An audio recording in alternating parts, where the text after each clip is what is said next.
So King Charles has officially removed Camilla from the diplomatic reception at Windsor Castle this week. And I need you to understand this is not a scheduling conflict. This is a brutal royal execution carried out with paperwork instead of a blade. The guest protocol was already finalized, the seating charts were already printed, and Charles personally called his household secretary and gave the quiet order to erase his wife's name from the evening. That is humiliation delivered at the institutional level. And the palace corridors are absolutely frozen right now because everyone knows what that signal means. Before we go any further, make sure you're subscribed to Prime Archive so you don't miss any updates on this situation as it develops. Because this story is moving fast and the fallout is going to be ugly. The cruelty here is in the neatness. Nobody screamed, nobody slammed a door, nobody leaked anything to the press. A senior courtier walked over to the seating chart at dawn, hesitated for just a second because they understood the weight of what they were about to do, and then physically removed Camilla's placement card from the central formation. That is not housekeeping, that is history being adjusted by hand. And every single person who handled that revised list knew Windsor had crossed a private line into public consequence. The revised diplomatic reception schedule started moving from desk to desk before the outside world knew anything had changed, which matters because palace staff always know the truth before the performance begins. Camilla's absence stopped being a private sentence spoken behind a closed door and became a working instruction passed through the entire machinery of the household. Flowers were still being confirmed, arrival timings were still being checked, formal greetings were still being rehearsed, and the ceremonial machine did not slow down for 1 second to accommodate her pain. That is the cruelest contrast I can imagine. Her place had been erased, yet the evening kept marching forward. The monarchy absorbed the shock instantly. The woman at the center of it had to absorb the humiliation alone. What makes it so much worse than a typical royal snub is that Camilla found out from a senior aide in a room that suddenly went too silent. She didn't rise from her chair, she didn't argue, she didn't fire back. She lowered herself into the seat and gripped the armrest, and that stillness around her became sharper than any insult she could have thrown. The queen consort understood immediately that this was not illness, not a diary change, not some harmless adjustment made for convenience. Charles had approved it himself, and that is the wound she's never going to recover from. A sealed note attached to the revised reception file made the whole thing even colder, because it suggested the decision had been discussed for days long before Camilla heard the final words. People inside Windsor had been debating her worth, weighing her risk, and she was the last to know. The confrontation happened afterward in a quiet Windsor sitting room, and I want you to picture this because it's devastating. Charles stood beside a small table with the revised reception list laid out between them, and he kept his voice deliberately low because he knew that anger would make the wound easier for her to dismiss. He told Camilla the reception had to be protected from internal controversy, and those words landed like a public humiliation dressed up in the language of royal duty. Camilla stared at the paper as if it had spoken before Charles did. She had entered that room expecting tension, maybe even a warning, but she absolutely did not expect removal. The sitting room carried that specific kind of silence only power can create, where every pause feels like a sentence being handed down.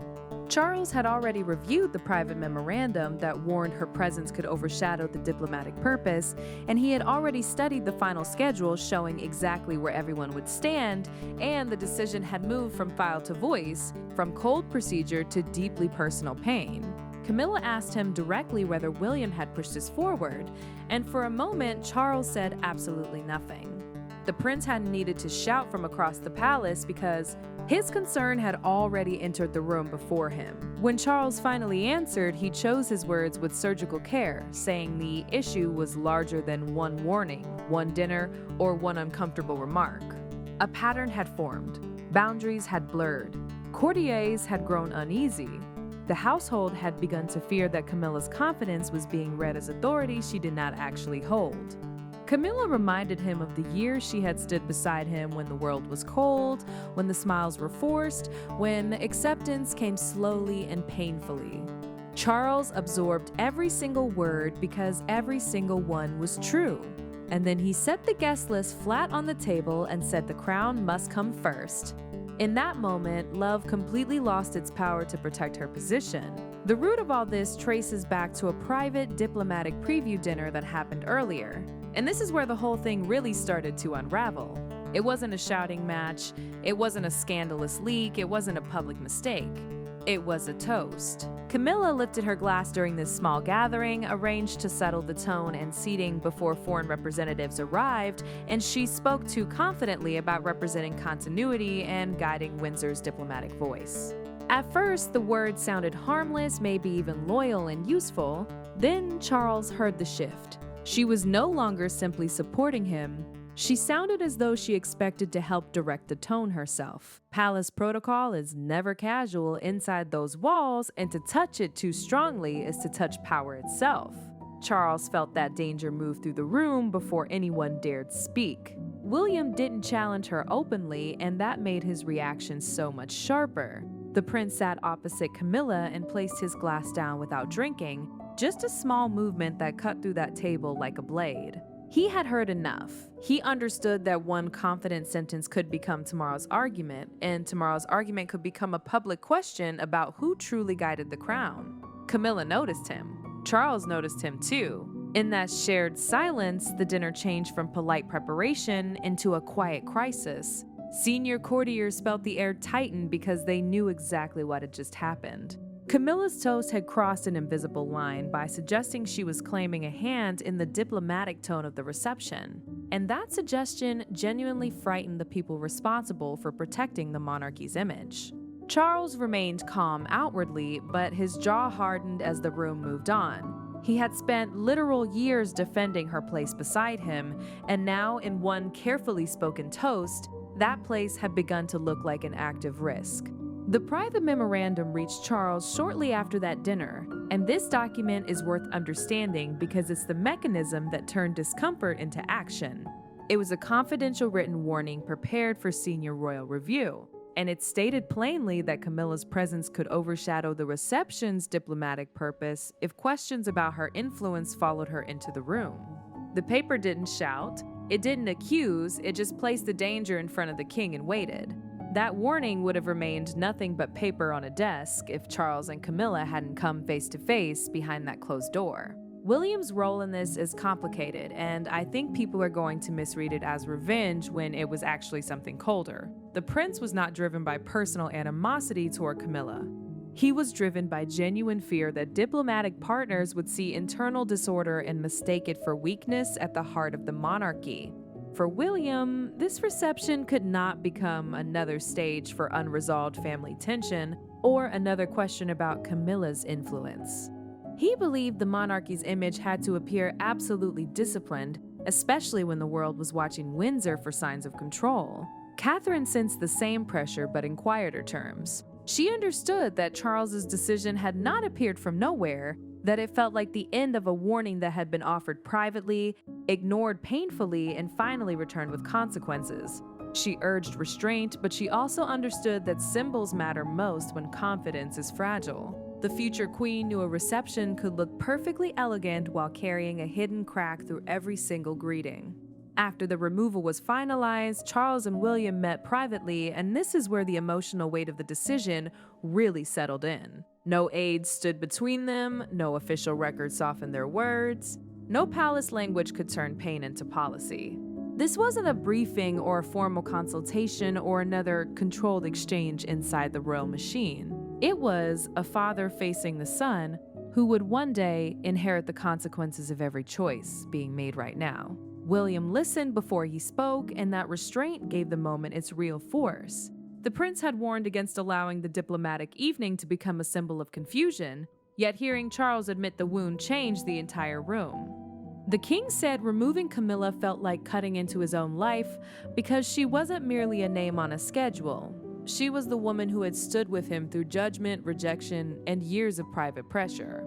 Then Charles revealed what changes everything about how we should interpret this. He had made the final call himself. He had not hidden behind William or courtiers or the household secretary. He had read the warnings, studied the reception lists, and accepted full responsibility before giving the order.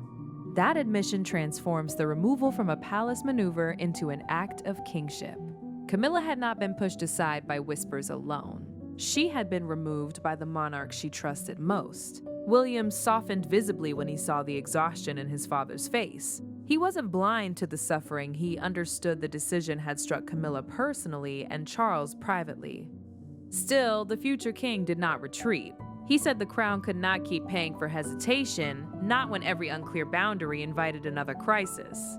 The monarchy survived by projecting discipline, and discipline sometimes looked cruel to the people closest to it. That is the brutal truth neither man could escape. William accepted the words quietly, and the emotional shift arrived without any drama. The decision was no longer simply an attack on Camilla or a victory for caution. It became a defining moment of Charles's reign, a painful proof that he could place the crown above his own comfort when the institution demanded it. Father and son stood inside that uneasy understanding, both wounded in different ways, both aware that Windsor had crossed a line the public would soon judge. Camilla's reaction after the removal is where we see the real human cost of all this institutional machinery. She looked at the revised order of arrival and searched for what she already knew was gone. Her name no longer stood beside Charles. For a moment, she held the paper as if the missing line might somehow return if she stared long enough. Then she folded it once and handed it back. No protest, no demand, just the kind of silence that told everyone in the room she understood the message with devastating clarity. The Queen Consort had not been delayed. She had been displaced. Charles crossed paths with her later, and the pause between them carried more weight than any speech could have. He could have offered comfort. She could have asked for one final explanation. Neither did.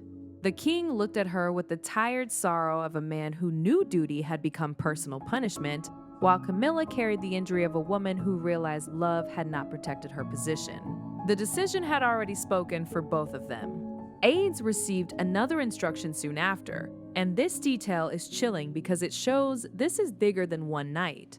They were told not to describe the change as temporary until Charles decided how future diplomatic events would be handled.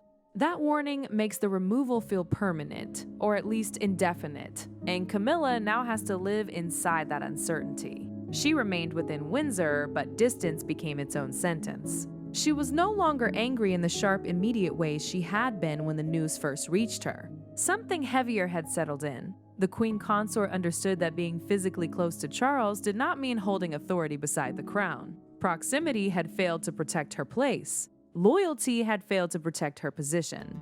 The realization cut deeper than any public criticism ever could, because it came from inside the world she believed she had finally secured. The public reaction landed by morning, and it was absolutely brutal. Broadcasters stopped treating the change as a small adjustment to the royal diary and started framing it as a major power shift inside Windsor, because diplomatic events are not ordinary social occasions. A diplomatic reception is a formal gathering where the monarchy receives foreign representatives, and the world reads these evenings as proof of royal stability. If the king stands alone when his consort was expected beside him, people don't see an empty space. They see a message. Camilla heard that message from a distance, and the distance made it crueler. She remained away from the reception preparations while her name filled discussions she could not control. Palace officials prepared careful language designed to calm the storm without explaining the wound. But the absence was too visible for soft phrasing to hide. The Queen Consort had not stepped back quietly. She had been removed from a moment where her presence once represented acceptance, unity, and endurance. Charles watched the coverage without speaking, and that silence told the room more than any statement could. His expression tightened when commentators shifted from diplomacy to his marriage. The king had acted to protect the crown, yet the story now exposed the private cost of that protection. Every discussion carried the same sharp contrast. His authority looked stronger, but his personal world looked more fragile. He had chosen discipline, but discipline had created suffering. The monarchy appeared controlled, while the family behind it looked wounded. Then, the defining image arrived. A newspaper front page showed Windsor Castle beneath a storm-gray sky with the headline, "The Empty Place Beside the King." It was simple, it was brutal, and it turned a palace decision into a national verdict. Outside Windsor's gates, a small crowd gathered. Some were defending Charles for finally drawing a royal boundary. Others were quietly asking whether Camilla had been diminished in front of the entire country. No official statement could erase that question once it was out there. William understood the force of the reaction before anyone said it aloud. The prince knew the public had moved beyond curiosity. They were watching to see whether the crown would stand firm or retreat under pressure. Camilla's absence had become the test. Charles's authority had become the answer waiting to be delivered. When the reception arrived, the monarchy gave its answer without needing another word. Diplomats entered Windsor Castle. Charles took his place. The line moved. The greetings began, and the empty space beside him said everything the palace refused to spell out. Camilla's absence did not collapse the monarchy. It clarified it. For one unforgettable night, Windsor showed that even love, loyalty, and history must bow when the crown decides to survive. Charles carried himself with absolute control because the evening demanded nothing less. The diplomatic reception mattered because it showed the world whether Windsor could remain steady after private turmoil. The crown, meaning the royal institution itself rather than any one person's feelings, had to look stronger than the wound behind it. The king understood that every greeting would now be read as proof. If he faltered, the removal would look like panic. If he stood firm, it would become authority. Charles greeted each diplomat with the calm of a man who had already paid the price before entering the room. Yet one brief glance toward the space where Camilla would have stood revealed what composure could not hide. He had not removed a stranger. He had removed the woman who had shared the storms, the cold judgments, and the years of waiting beside him. That was the pain beneath the polish. The monarchy appeared controlled, but the man at its center looked quietly marked by the choice he had made. William watched the evening unfold with quiet resolve, and the prince understood the line Windsor had crossed. This was not triumph for him. It was confirmation that the monarchy's future would demand harder boundaries, clearer roles, and less room for private hesitation. He saw his father stand alone, and he knew the decision could not be undone without weakening everything it had been meant to protect. The future king did not celebrate Camilla's absence. He measured its meaning. The true revelation here is brutally simple. Charles's removal of Camilla was not weakness, not panic, not punishment alone. It was his clearest assertion that the crown came before personal comfort. The moment meant he had finally chosen kingship over private protection. Camilla had discovered the hard boundary of her role, the absolute limit of what loyalty can buy you inside that institution. William had seen the future monarchy take shape in real time. Windsor had reminded everyone that survival demands sacrifice from those closest to power. The night ended not with reconciliation, but with certainty. Windsor had chosen the crown, and everyone inside it now understood